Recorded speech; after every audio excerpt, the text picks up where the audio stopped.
मैं रिभा तिवारी उपस्थित हुई हूँ बहुत ही सुंदर कन्यादान का गीत लेकर के। तो चलिए हम आप लोग को बहुत ही सुंदर कन्यादान का गीत सुनाते हैं।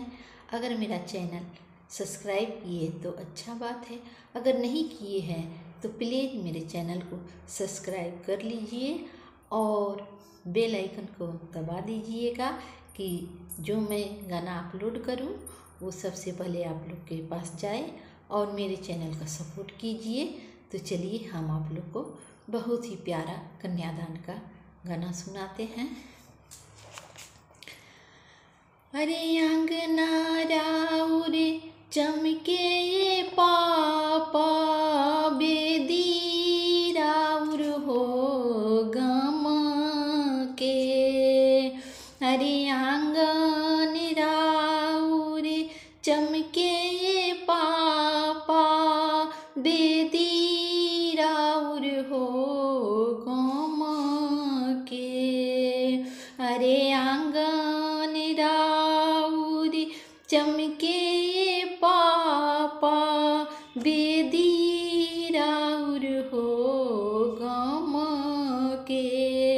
अरे बेदी तर बैठल हो पापा, बेटी दान हो कैला।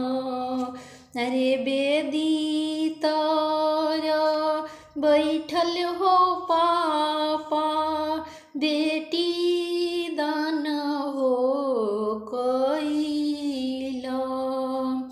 अरे आंगन राउर चमके ये पापा, बेदी राउर हो गम के।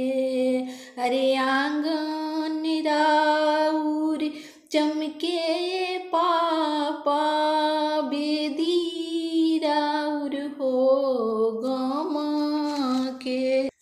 अरे कहाँ बाड़ी आपने हो आमा, करस कन्या हो दानवा।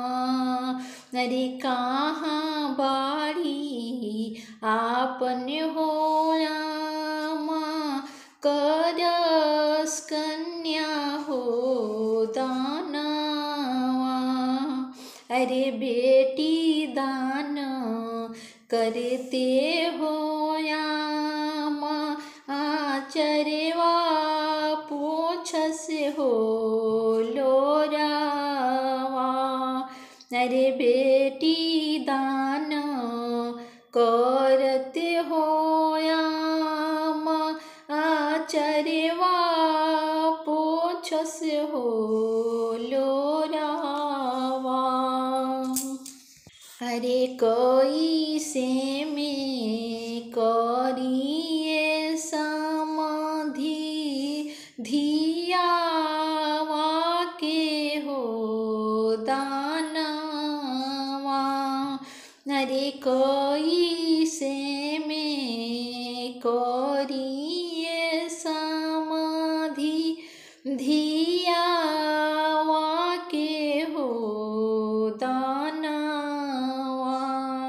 अरे आंगन राउर चमके चाचा, दुबेदी राउर हो गम के। अरे आंगन राउर चमके चाचा, बेदी राउर हो चमके। अरे कहाँ बाड़ी आपन चाची, करस कन्या हो दानवा। अरे कहाँ बाड़ी आपन चाची, करस कन्या हो दानवा। अरे बेटी दान करते हो चाची, फाटेला हो करे जावा।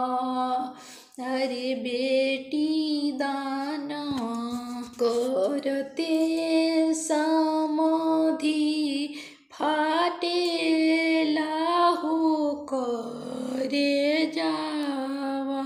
अरे कैसे में करिए समाधि धियावा के हो दानावा।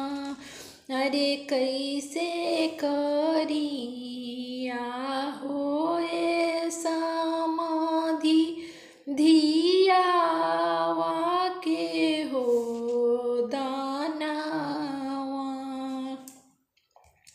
अगर मेरा गाना आप लोग को अच्छा लगे तो मेरे चैनल को लाइक सब्सक्राइब कमेंट जरूर कीजिएगा। गला मेरा फंस गया है, गाया नहीं जा रहा है, तो प्लीज़ आप लोग मेरे चैनल को सपोर्ट कीजिए।